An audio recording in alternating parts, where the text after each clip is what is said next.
what the midwives want from you. Averagely, 4 vaginal examinations will be done, or 3 to 4, before you deliver. So you need at least 3 to 6 pairs of surgical gloves. You need a polythene, we normally call it Macintosh in our setting, that will protect your baby at the same time that will protect blood from spilling down. So you'll need 2 of them, because even after delivery, you need to lay one on your bed and you're in position to at least protect the linen that you've gone with from getting dirty. We use the word linen, but in a layman's language, they normally use bed sheets and the rest. So you need 2 of them. You need cord ties, and they're supposed to be 2. And those will help in tying the baby's cord and the cut in between.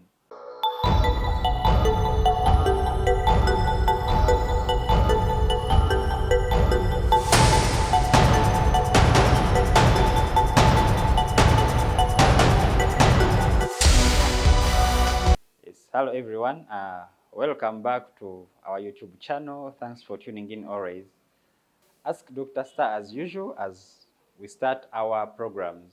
As we had promised last time, today we had also promised to talk about preparations for a safe delivery. How do you prepare yourself to deliver safely? It's very much shaming that a mother gets pregnant for 9 months and the baby comes when they are not ready for the baby. They start panicking in the final time. So today we are going to know how do we prepare ourselves for a delivery. And to start with, irrespective of where you're supposed to deliver from, in Uganda, ideally you're supposed to have money to prepare yourself for a delivery. So money is quite important. And someone asked, what amount of money do I need to do a safe delivery? It will entirely depend on where you're delivering from. So the first question is, where am I going to deliver from? And then you know the charges of the institution, what they have and what they don't have, and then you can prepare yourself to keep the money, save the money from the day you know that you're pregnant up to the day of delivery. Don't make an assumption that you want to start saving money in the last 3 months. There is a possibility that you can have preterm labor, which is eventually more expensive than normal labor. So basically, always prepare yourself in advance and have daily savings for your delivery. The second question will be, who will I move with as I'm going for a delivery? It's quite important, because the person that you have when you are going to deliver, or we normally call them the companions, help us in both psychological and emotional support to you. At the same time, they help us hold you as you're moving, move along with you, give you the positive energy, which is very much important. So we normally encourage that you get someone that is close to you enough, and most probably your spouse is the first choice. But if your spouse cannot be around, then look for a friend that has delivered before, or a family member that will be in position to understand. The third question will be, I've selected hospital A. I have selected who is going with me. The third question is, how am I going there? So the transport mode is quite very important for you, because you might have a spouse that maybe has a vehicle, but at the time of labor, maybe your spouse has moved. So you must have some other options of how are you reaching the facility. And you have the contacts with you. So if you know that I'm going with this person, I'm going by this means, and they need this amount, the question is, where you selected, can they handle an emergency? If no, how can I access emergency care? For instance, you've decided to deliver at Health Center 3, and maybe you get a code presentation and we need an emergency cesarean section. How best can I get emergency care at that moment? So you should have a reliable information of where can you go in case there is that emergency care, and your means of transport must be reliable. Even if the institution has an ambulance, you might have a challenge when the ambulance has taken someone else or when the driver is not around. So kindly make sure that you have plan B in case there is a problem. And now, you've known all that. The other question is, what should I go with? What items should I carry to the facility? So for you to understand what items you need, you should divide them into three forms. One, you'll know what items do I need as a person. Second of it all, what items do the doctors or do the midwives want me to have? Then the third one, what items will help my baby? So you'll understand that as you're going for a delivery, you are most likely to spend more than 24 hours at the facility. So as a mother, you need to take a shower, so that means you need a basin, you need to have soap, you need to change clothes, and you should have a dress that you will move with that is free and decent, such that in case the labor pains have and you change position, you remain decent in the facility. And now you look at the time after delivery. You might need to pad yourself, so you need some cotton and gauze eventually to help the doctor's pad. You need disposable knickers.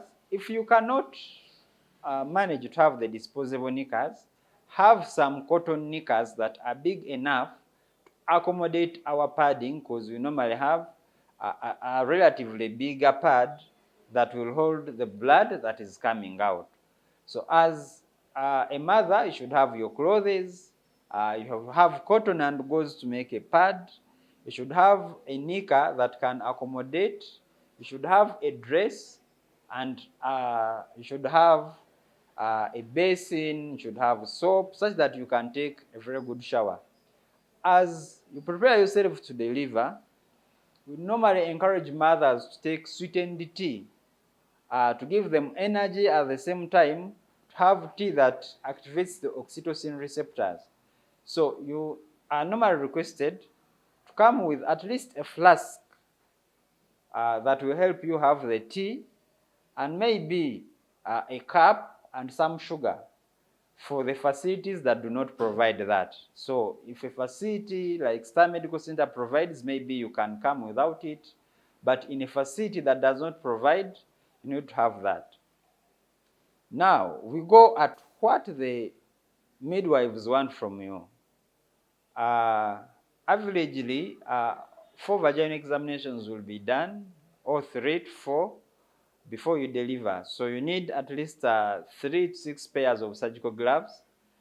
You need a polythene, we normally call it Macintosh in our setting, that will protect your baby, at the same time that will protect blood from spilling down. So you'll need 2 of them, because even after delivery, you need to lay one on your bed and you're in position to at least protect the linen that you've gone with from getting dirty. We use the word linen, but in a layman's language, they normally use bed sheets and the rest. So you need 2 of them. You need cord ties, and they're supposed to be 2. and those will help in tying the baby's cord and the cut in between. So in an organized institutions, you must carry your own razor blade, but when you go to a well-furnished health center, then they will have a cord scissor that will use to cut the baby's umbilical cord. But to be on a safer side, kindly carry your own razor blade. So, and then this baby is coming out, and the baby is received in a receiver. Some of them call them small bed sheets for the baby. So you need, the midwives will need a minimum of 2 to 3, so that when you get out the baby, we dry them up very well, and we put them in another one, dry them well, and we dress them up. So you also need the baby's clothes to put on immediately after delivery. You need something that is warm, that will keep the baby's temperatures slightly okay, such that the baby cannot go into hypothermia. They are used to the internal environment, and then they are now being brought to the world. So, as you're preparing for delivery, at least you must have those items. You must have gauze and cotton, gloves, cord ties, receivers, polythenes, have soap for yourself, have a basin, have what to put on, and all the rest that we have discussed to make sure that you prepare yourself very well for a clean delivery. So finally, to sum up and know what you should do before you plan for a delivery, to have a clean and safe delivery, 1, make a very good choice of the institution that you're going to deliver from. That is very important. 2, know who is going to escort you there. 3, know by what means of transport will I go there. 4, you're required to know what if there is need for an emergency. How do I go there? 5, you're required to know the items that they need you to have in the hospital. And finally, in combining our very first topic that we discussed, you should know the modes of delivery that are available and how best can you make a decision whether to have a cesarean section or to have a normal delivery. That entirely depends on your condition and what else has come. We cannot discuss all that in a topic and we finish in a single video, but at least try to know that the rest will come in when you attend antenatal care regularly and when you visit or inquire from other health service providers. Thank you so much for tuning in. The next video we shall be looking at the newborn care, how you take care of your baby, what you expect, what are the danger signs in the baby, and the rest. Thank you so much. Tune in to Ask Dr. Star all the time. You will have answers to your questions. Thank you so much.